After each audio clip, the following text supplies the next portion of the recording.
All right, welcome back to episode 3 of That Juco Life. This is Jaquan Bowden here.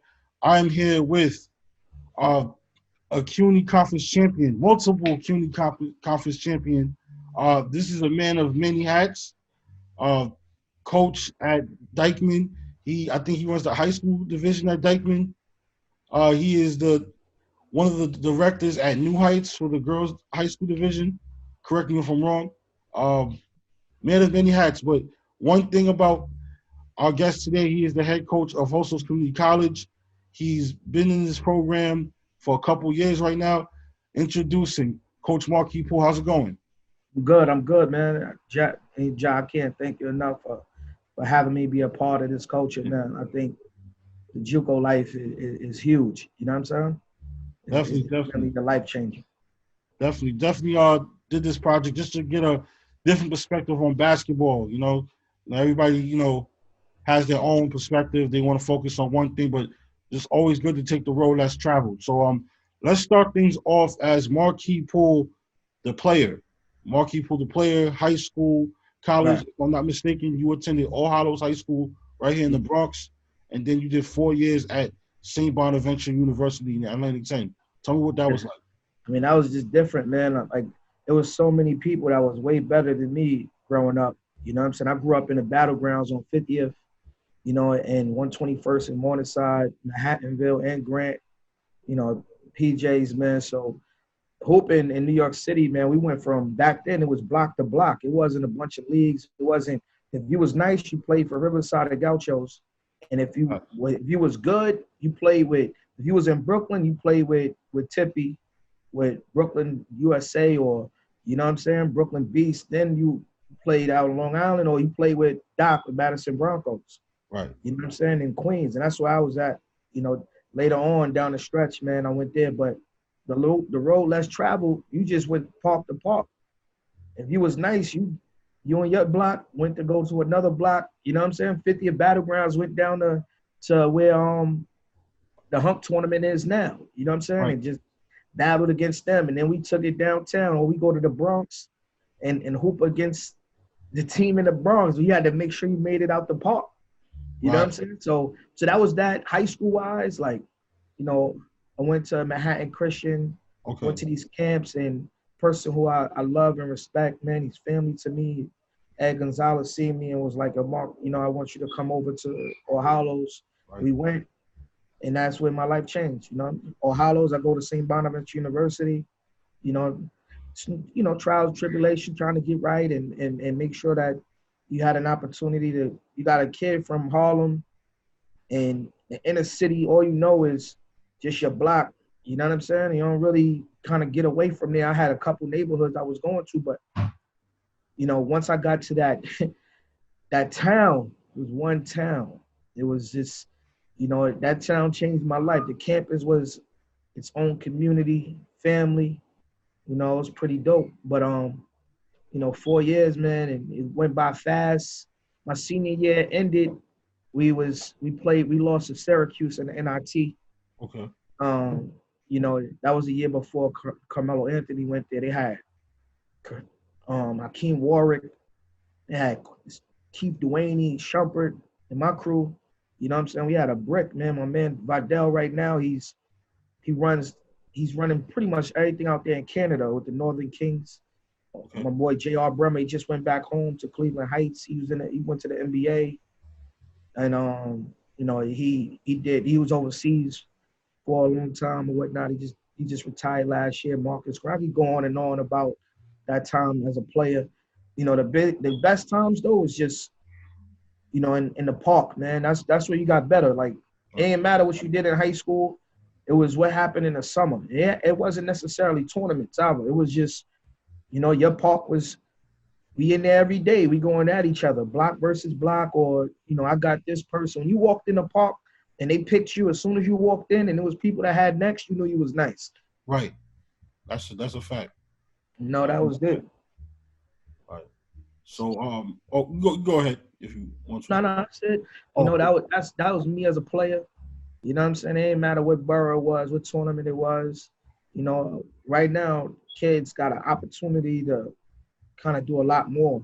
You know what I'm saying? And we did when we was growing up. So it was either, you hooped or you played football in the street, two-hand touch.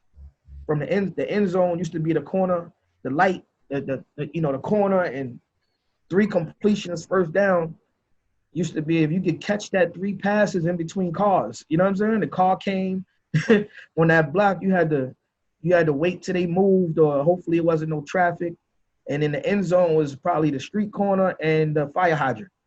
Oh, So I remember that those was days, growing up. man.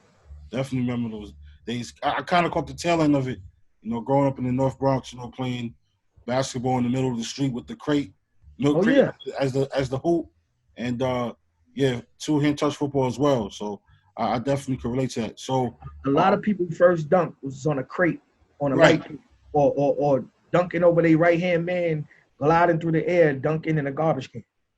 definitely, yep, the garbage can too. Definitely remember those days. So moving right along. So let's go on to the beginning days of your career at Hostos. So you started out as an assistant at Hostos, and Mm-hmm. you slowly, since you've been at Hostos, the team has won every single year, based on my research. So, Right. Tell me what your early days at Hostos Community College was like. You know, when I got there, I just went in. I had a group of kids that I was playing in Dykeman with. That was from the 92nd Street Y. Right, And when I was at the Y, that's where my daughter started playing at. That's where a lot of younger kids who, you don't really see that group. They all go to the private schools like Lamont, or, they go to, Calhoun, or so on. So, right, I was down there training them, and they had a legit adult tournament. So most of the people who was coming home from college or coming home from overseas was playing in the 92nd Street Y A division. So right, for the young kids, they had the high school league, and in there they had the teen league. So they had like 13, 14, and 15, and then they had 16, 17, and 18. I was coaching both. I had the right. young kids and the high school kids, and as they got older, I was like, yo, I'm gonna let y'all play in Dykeman. So I called Kenny, like, Kenny, I'm gonna put a team in. Everybody at the Y, like at that time, was like, nah, those kids ain't ready for that. One kid is Henry Lowe. Henry won a national championship with Villanova a couple years ago. He walked on. The other kid was Shane Richards. Like, what he did over at, these are the kids that's out the program. What he did at Manhattan College is unreal. You know what I'm saying? We had you know, so I took a couple kids, Bowie and Jefferson Francois were two kids that, Right. They ended up going to Hostos, and I wasn't here. Like the coach from Hostos at the time was Jody King. Great guy, man. He hit me up and was like, hey, I want to recruit two of your guys. We was talking a lot. And he just saw me like at every tournament that year. We was all over. I sent another kid to a school, John Mitchell, who went to ASA at the time. He finished school, and he's finished ASA, went on to go play at Virginia Union, been playing pro ever since. So that group was just special. And coach was like, hey, listen, are you interested in being a part of this? And I was like, nah, man, I got my daughter. She's in the 6th grade. You know what I'm saying? Like, I just like to train. Like, that's my thing. You know what I'm saying? Like, I don't really want to coach. And not that I couldn't do it. You know what I'm saying? I just like work, getting people better. And in the end, Jeff and Bowie, Jeff was like the leading scorer in the PSAL at the time at Environmentals. He had like 600 points on the season, and Bowie was playing at LaSalle. I had been around Bowie since he was in like the 7th, 8th, 6th, 7th grade. They both went there. And you know what? I went with them. I was like, you know what? If I don't like it, at least I'll be with y'all, continue to see y'all get better. You know what I'm saying? At the time, I didn't know that road was going to be a path for people to still have a second chance at whatever their life goal was in the basketball court. You know what I'm saying? So for me, it was, I went and, I took the job, and I'll just say, yo, listen, I'm going to just do preseason. Preseason lasted until first 5 games of the season, we undefeated. At the time, I was like, oh man, this is different, but I got a promotion at my job. It required a lot more time than I could commit. And if I couldn't commit to something, I didn't want to do it all the way. So I had to let the coaching staff and the players know that, I wasn't gonna be able to continue on, man. That was my first year. I was like, I got a new job. My daughter's in the 6th grade. She's actually looking at basketball like she's taking it serious now. You know what I'm saying? I felt like she had an opportunity. Even back then, she was just special. She would be the one to show the drills to the players, to the men. Right. Like when I'm putting in drills, they're like, hey, take these 2 basketballs, pass one, bounce one. They like looking at me like I'm speaking a foreign language. And so long story, man, that happened. And right after that, the following year, the coach took a head coaching job at Mercy College. There was a vacancy. I felt like the people who stayed with him after I left should have got the job. Right. Instead, they went a different way, and they went through the interview process. I never interviewed. You know what I'm saying? I never put my name in a hat or nothing, but I would always call back. I'm like, yo, I got this college for this kid, this D2, this D1, what his grades look like. Yo, I'm on the phone with this coach. I might have somebody for you. Right. And the AD at the time, Krishna Das, was just like, yo, you're always looking out for these kids and so on. We about to have to open up the college, the coaching recruitment again. Would you be interested? And I was like, I don't know. You know what I'm saying? Right. Checked it out. Rest is history, man. I've been there for 6 years. 6 years, right. And you accomplished a lot in that conference. You recruited a lot of local players who were killing in high school but couldn't find a home. And Corey Williams is one of them. Yeah. He's a great player. Day, a whole lot of other players that you I tell you, recruited. Listen, my first year, man, I had Khalil Jackson. He was out of Jefferson High School in Brooklyn. Most of the kids that we've always had was out of Brooklyn. Right. And then I had, I'm going to just call him Stan the Man. I ain't going to say his full name, you know what I mean? Mr. Cespedes, though. Stan and Rob Soriano, man, those 2 guys was like the catalyst. It was special. Then I had Myron Hickman, who Myron played at St. Ray's, and he was a killer. This is our first year. Right. So, Stan came on. He was eligible second half, and everybody was afraid. But, like, man, you got Stan coming in, and, what was real was, like, Myron was a leading scorer at the time. And I remember it's like yesterday, Myron was averaging like 19 a game. And when Stan came in, first game, he had 30. Right. 30, 27. Killer. You know what I'm saying? Y'all know Stan as tailor-made. You know what I mean? Like, right. playing for tailor-made and Dykeman and so on. But, man, we work every day. I had a kid, Javon Dawson. He's rapping right now. He's probably one of the best players in the country at that time, man. The kid, went to D1 Juco out in Oklahoma, took a year off, 2 years, came back. And once everybody got in shape, man, we just started rolling. Right. You know what I mean? Like, right. So the names go on and on, man. We got the best thing about this is that it's only 2 Division I junior colleges in New York City. Right. That's it. And the other ones around the country ain't really looking for our kids. Our kids go away, and when they get there, next thing you know, the coach didn't like me, their grades is messed up, right. Or they messed them up financially. Like, they was taking the Pell money was supposed to go in their pocket. It was going to a class. The class was really free. There's a bunch of things that go on with our kids when we leave. You know what I'm saying? Because we green. When we go out there, we just hoping that, I just want to get away. We don't even know where we going. We just, kids just be like, myself included, like, I just want to go away. I ain't know at St. Bonaventure for fun, we was going to tip cows over. Like, our first year there, you know what I'm saying? We going snow tubing. Like, it's really snowing. Right. I'm from New York City. It snowed in December, November, but February. But out there, it's snowing in May. Like, that was kind of different. You know what I'm saying? So we just want to go away. We ain't care where. So our kids in Juco, you going away. I'd rather stay home now and light it up in the city. Have everybody coming to watch me still for the next year. You know what I'm saying? And a lot of times people don't really know about it.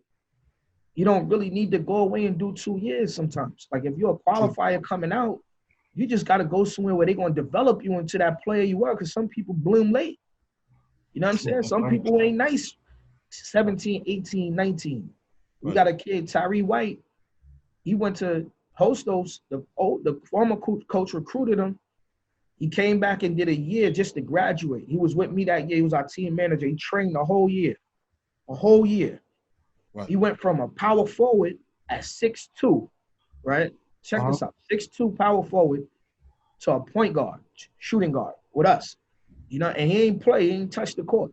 So he was an All-American the year before, playing a 4 at 6'2". I'm like, yo, fam, I played D1, right? I'm a 5'9" guard. Right. My teammates, the shooting guard was 6'7", right. 6'6". Like, so if you're going in as a 6'2" power forward, you're not playing in D. You want to go D1, you ain't going D2. Like, so, the work we had to put in, you come in and you say to me, yo, look, I want to play at this level. Like, I want to play D1 or I want to play D2. I'm like, what position you play? I play the 3-4. You're a certain height.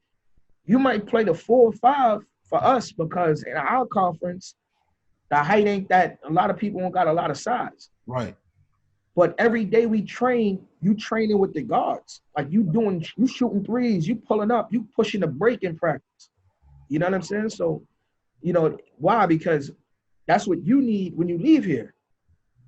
While you're here, you just got to adjust to what we're doing. But when you leave here, you're going to be ready to play whatever position you want to play at. Right. And that's all.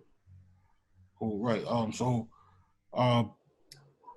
That I'm glad you said that because you mentioned some things that I didn't even know about with certain kids when they go away.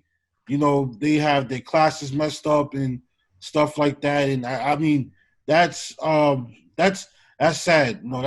There are some tough breaks that some of the players do go through, regardless if it's Juco, they're going D1 or whatnot. So, talk about the academic benefits of Juco. I think that one main reason why many players go Juco is because grades or they're not qualified. But, with my previous guest, Saquon Singleton, he improved academically through a Juco. Some kids, have found like a great career path with Juco. Like they learn to trade at Juco, graduate with a 3.5 GPA, and they kind of have something in mind of what they want to do if basketball doesn't work out because of the Juco. So, like, tell me about the academic benefits of Juco for our viewers out there who may not know about it. So, I think the benefit is a lot of times people go post grad, right? Right. And I'm not going to knock that. Go post grad. They go for a couple reasons. One, because they don't have the school that they're looking for. They feel like they could get something better. Right. Another one is academically they need it. And then if you're qualified coming out of high school, you only need 1 year. Right. All you need to do is pass 1 English, 1 math, 1 science, and have a 2.3 GPA in those core, right? Right. And earn 24 credits, and you eligible to transfer and go D1 or D2. Right. Now, if you come back the second year, you fall into the stipulations of you have to graduate. Now, you fall into the same stipulations as a non-qualified. And I think that's what people don't really tell you. Like, sometimes people want you to come to their school because they want to win for the next 2 years. Like me, my journey is always a 1-year plan. Right. You know what I'm saying? Give me 1 year, and at the end of that year, you figure out what you want to do because you're going to have options. Right. You know what I'm saying? Now, if you're a person who got to do 2 years because you have to graduate, you know what I'm saying? Because you wasn't a qualifier, every day we going super hard to stay on you academically. You know what I'm saying? Like, yo, you got class, like we doing class checks. I'm also the assistant athletic director at Hoso, so like I'm in the school all day long.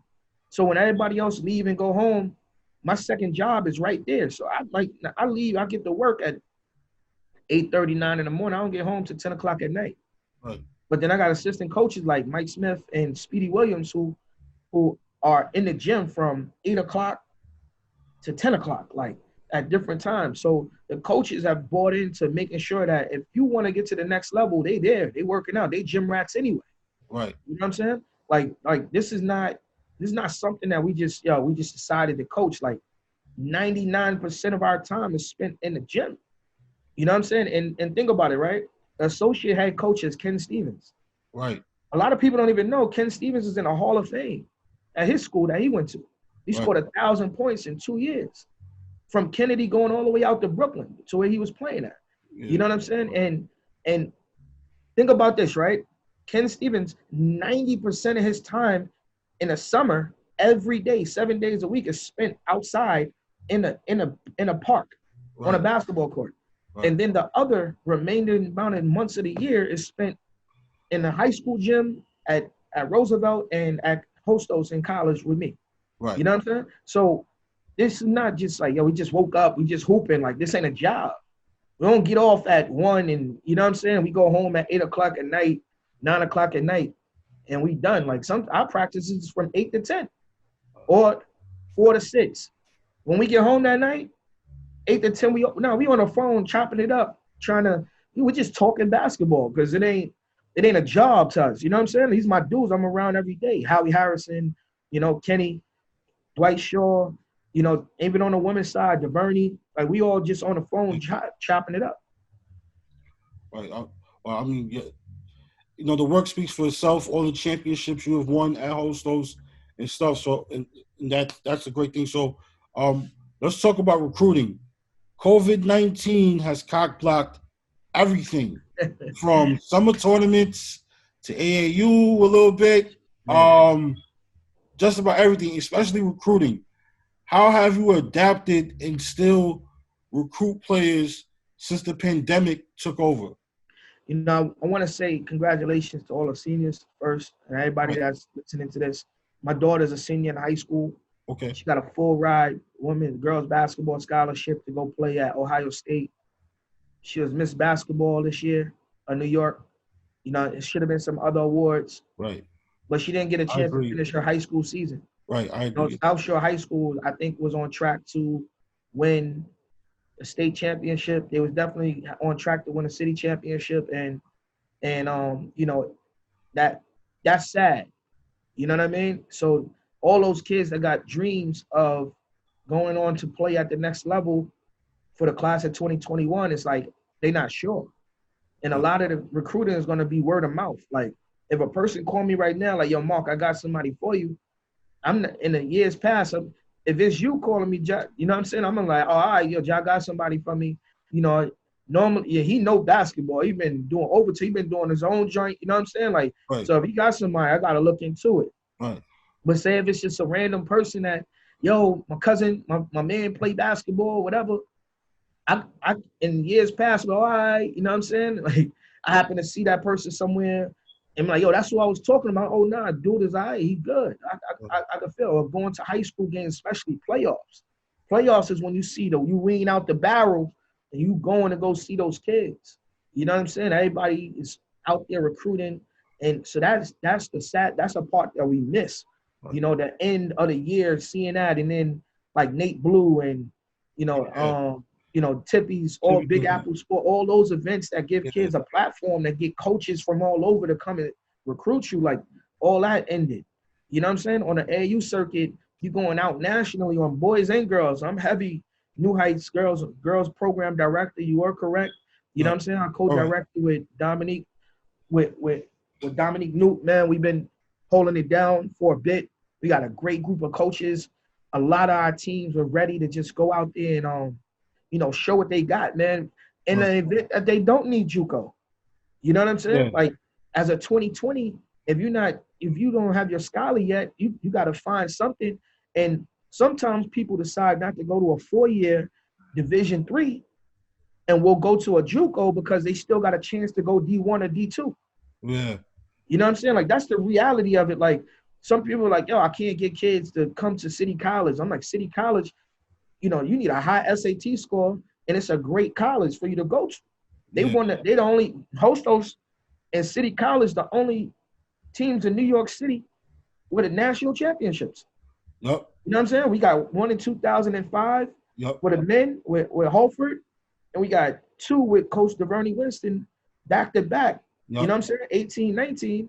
And City College is the only other school to do it. So, and to think about it, it's like, you can't get in there, but people be opposed to go there because not because it's not a good school, but because they still aspire to do something else.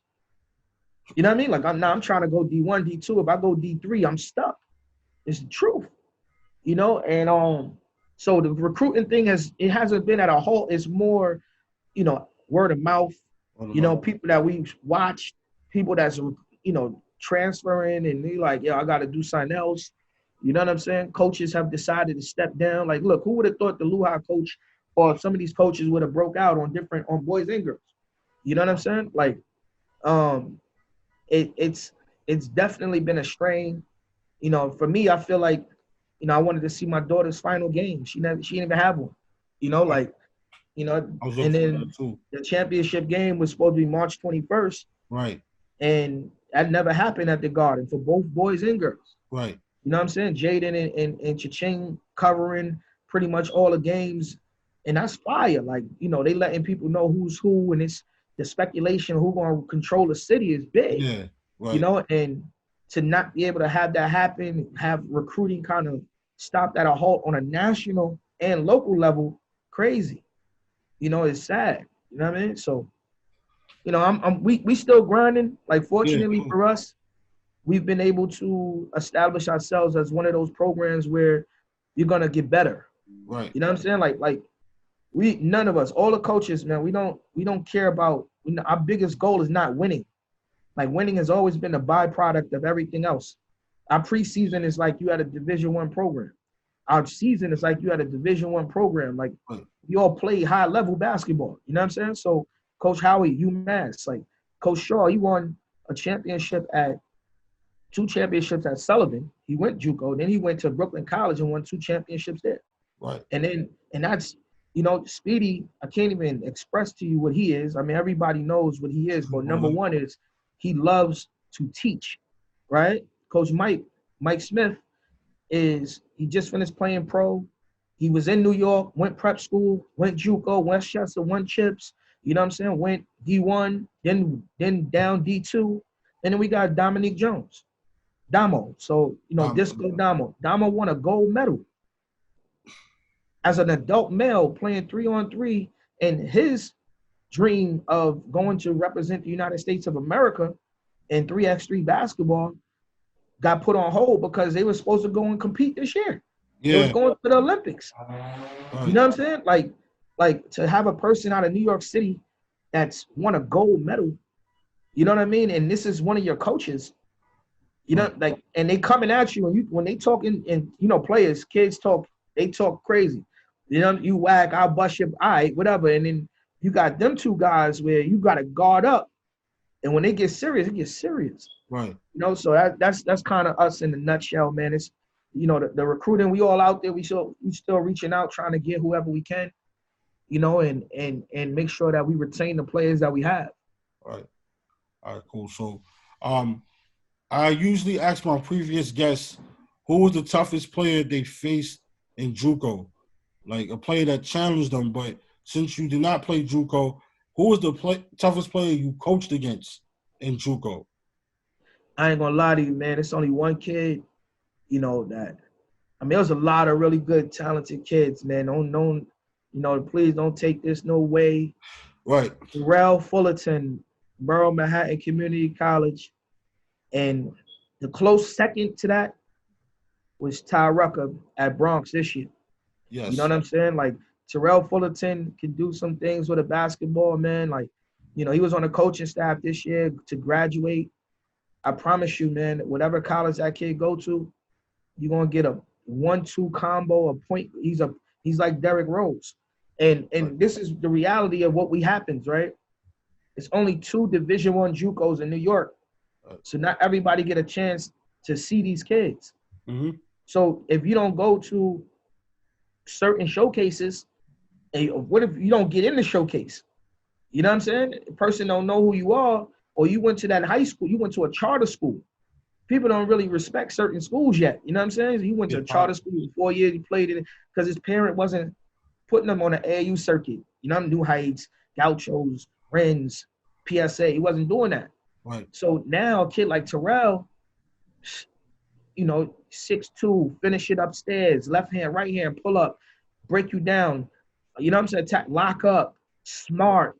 And then you got Ty Rucker, who is like Marquise Noel, like Yeah. hard over height. You don't respect them too much because they short, and then they give you 50, Yep. but they give you Shorter than 40. Marquee too. Yeah, like Yeah. and they just got the heart of a lion. You can't really teach that. You know Right. what I'm saying? Like, so those two people are the two players that every time I had to go against them, man, I knew they was on the other side. I knew they had what I had. Like they just had fearlessness. Like they had the will to win. And even though they was at the D3 JUCO level, they Right. could have played on anybody's team in New York City. You know what I'm saying? So they could have played Monroe D1, ASA D1. If Westchester was still D1, they would have played D1 there. But Yeah. you got a lot of D2 schools right now.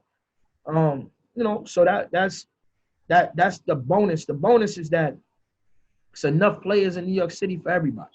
Right. And we all trying to change lives. Like we competing, but at the same time, we just trying to give an opportunity. All of us, every school, we just trying to give an opportunity. You know what I'm saying? Right. Like Tommy and my man Randy down there at BMCC, they really put in a lot of work. They trying to get their kids to the next level. Right. Lamb Michelle out in Brooklyn, he in the Hall of Fame at Bridgeport. He's doing the same thing out there. AJ at Nassau, AJ played in the NBA. You know what I'm saying? Like, and then on both sides, on the girl side, everybody's still going D1 from a D3 JUCO. Yeah. You know what I'm saying? Kayla is one example. Kayla Wilson. Yeah. This year, you got Apple and Bonnie. Right. Got Deja Patterson from New Heights. She turned down D1 offers and went to Lincoln University D2. Right. Like she turned it down because she felt like she wasn't chasing that. She just wanted to go to school. You know what I'm saying? And then for the guys, I got 5 graduates, 3 graduates from the same school. Right. You know what I'm saying? You got 3 people went to University of District of Columbia, UDC. 3 people graduated, played. Mercy, Nakeem Hamilton last year, made first team, All-American. You know what I mean? He's over at Mercy, like, and Jeff went to Mercy. It's pretty dope because every year we got guys that's going to the next level.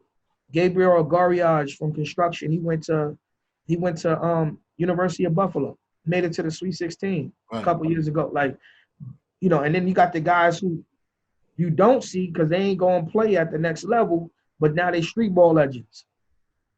You know what I mean? Like, they the people that everybody's coming after. Daquan Richards, Duncan Dede, right?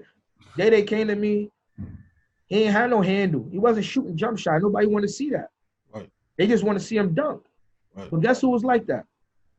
Our other coach, Mr. Africa. Yep. A lot of people ain't know Mr. Africa was a coach with us. He coached with us for 3.5 years. And then he was like, his job changed, so he had to go and do something else. People see Af, he dunking, and then later that night he going to play in Uptown Riverside Classic and go and catch 4-5 dunks. You know what I'm saying? He go on a trip to China, come back to practice, and now he going after kids. But Dede came in around that time. Right. And so Af like, yo, you ain't gonna just dunk. We training every day. You gotta pull up. Right. So it took a little time. He bloomed late. Now last 2 summers, he go to Mercy College. He was averaging 25 points and 15 rebounds. Right. D2. You go to a tournament down in Philly, he get a G League offer from the Philadelphia 76ers. You know what I'm saying? I mean, he was still in school. He turned it down to finish school. Right. Real rap. Like, and these are the people that are in New York City that we have an opportunity to help if they just take a chance. And I'm not just talking about us, like just the JUCO life. Like, junior colleges got a chance to still see you through with your dream. That's a fact. But you got to put in the work. You know what I'm saying? Yeah, so definitely. So yeah, I mean, you definitely dropping some gems right there. I didn't know about Dede getting the offer to be part of the 76ers G League team. That would have been big, but the fact that he decided to stay the course and continue to focus on school, that's big right there. So That's huge. That's very huge. So, stay on the topic of COVID-19. Like, you know, how do you keep up with your students? You know, gyms are closed and stuff right now. Yeah. But you know, how do you keep up with your players? Like, do you do Zoom workouts? Do you often you know, do virtual workouts? Like, Hmm. how is it So like? so right now, they had us on hold, especially with a lot of the recruiting and communication has been mainly just trying to make sure everybody stay eligible. You Right, know what I'm saying? Like we get on a Zoom call, Microsoft Teams, we right, give out all the academic information. Like the second half of the season for us is more like if we were in school, it would be academic based, right? And then workouts. Like you could work out, but making sure this is how we know you in class. We don't got practice, but that early time is your time to get on the court. So, that 4 to 6 slot or that 2 to 5 slot, we make sure everybody finish classes by 3 o'clock. So everybody's done. They get the hoop, maybe 2 hours, go home, chill. We don't have that. right, So the reality is we can't monitor a person academically, but we need everybody to return. You know what I'm saying? Like, so getting on a Zoom call, checking on them, reaching out, sending out progress reports to their professors bi-weekly, right, like to see if who's behind, and then hitting them up like, yo, look, you got to get on this. And then really, people just want to see each other. So we get on a Zoom call and we looking at people hair. That's why I got the hat on. You know what I'm yeah, saying? My me joint too. look crazy. Yeah, My living room that moved around up there a little bit. I'm trying to see if the spots that didn't have hair is growing, can right, get a little growth. But, the players, they're all hilarious. You know what I'm saying? So they want to just get on and just chop it up with each other, chop it up with the coaches, right, especially because we made it to the national tournament this year, right, and we won the CUNY, won the region, made it to the national tournament. We had a chance to we lost the first day. We had a chance to play for third place, and we just won the next day, and our season was ended abruptly. You know what I'm right. saying? Like they canceled everything from that point on. So, it's kind of like unfinished business. You know what I mean? Like, so when they get on, they just talking about, who's doing what. And right now the recruiting stage is trying to make sure that we get our players to the 4-year schools. Right. Guys had offers, schools are losing out on their scholarships that they had, Right. and that's the saddest part, man. You got Division II and Division II schools and NAIA schools that were recruiting kids, and they're losing out on scholarships, and some of them staff are not even working right now. They got to get furloughed, Schools until are this is closing over. too. Schools are Huh? closing too. A couple of schools are closing too. Yeah, yeah, yeah, Yeah, which means yeah, like, a lot yeah. of players are like don't have Some no some schools. Right. right. Some schools are just canceling certain programs. Like, I can't do track and field next year, and I can't do tennis, I can't do volleyball or men's volleyball, or they cancel. Obviously, they cancel all like spring sports, but Right. soccer's next, football's next. You Right. know what I'm saying? Like, until they come up with something for that, sports wise, like, this is around the time where volleyball season would have been in full effect, like volleyball recruiting. Right. Me as an administrator, that hurts our enrollment if we can't get kids in to play sports. So, and most of our schools are funded through, certain activity fees. Right. And so most of our programs, our sports programs are, so. Right. So, I mean, thank you for dropping that. I think people don't understand the reality of this whole COVID-19 situation and how it's affecting everything. So, thank you for dropping that. So, to close things out, man, what advice that you have for the youth, the prospective athletes, some of these players that are in high school now, many of them that you will be coaching in the future, what is the advice that you have for them? I would tell you, man, just pursue your dream, man. Like, don't ever feel like somebody tells you you can't do this and you can't. Like, no matter what, you control your own destiny. If you feel like you're a higher level athlete, don't be afraid to trust the process. And the process don't necessarily mean I'm going straight there. Right, You know what I'm saying? The process means you might just take a step. You might just have to take this stop before you get to where you got to go. right, But also you want to deal with people that have the same perspective where they want to get you to that level. Like, at Hostos, we train every day. Ain't no lie. Monday through Sunday, you can catch us in the gym. We going. Right. Some people are like, yo, come with me, and they don't even have a gym. Right. You know what I'm saying? Like that's just the reality of it. Like, they practice 3 days a week because that's the only 3 days they get a gym. Wherein us, you come in at 8 o'clock in the morning. I guarantee you, Speedy's there at 7. Right. You know what I'm saying? Speedy's like, yo, I'm there at 7 in the morning. 4 days out there. That 5th day, he might be late. I ain't gonna lie. He probably tired. Like he'd go 7 straight early. Crazy. He be like, yo, Speedy, you wildin', because he's going the whole night. Right. You know what I'm saying? But Mike, like, yo, we in there 6 in the morning. We running stairs. We gonna put up shots. By the time I come in at like 9 o'clock in the morning, 10 o'clock, some people in the shooting gun got 1,000, got 100, like 100. I'm like, who had 100 shots? They're like, nah, that's 1,000. They don't have an extra 0. Right. You know what I'm saying? Like, I put up my 1,000 today. I'm like, and now I get a kid like if you feel like you can't go to college, you can. Your financial aid will cover you to go to any junior college in New York City. You get full TAP, full Pell. If you don't, we got the ASAP program that covers your tuition. As long as you get $1 of financial aid. So if your mother makes too much and you're like, oh, we don't get no financial aid, and she apply and she get $1, the ASAP program for all CUNY schools will cover your tuition. They pay for your books, give you a Metro card for the whole semester, and you have an academic resource that's going to provide whatever resource you need throughout the entire time. So, for us, like 89% of our students are in ASAP. Okay. But it's on every campus. So, like I would tell you, if biggest fear is no way I should have got a kid like Dante Saunders or Storm Jones. You know what I'm saying? Because those were the 2 kids in New York City that was killing, that was destroying everything, right? I got Storm a year after he finished high school, and I got Tay Rock, everybody know, I got him a year after he finished high school. Right. You know what I'm saying? I got Day a year after he left Westchester, after Westchester had their situation. He took off a year. I got him that following year.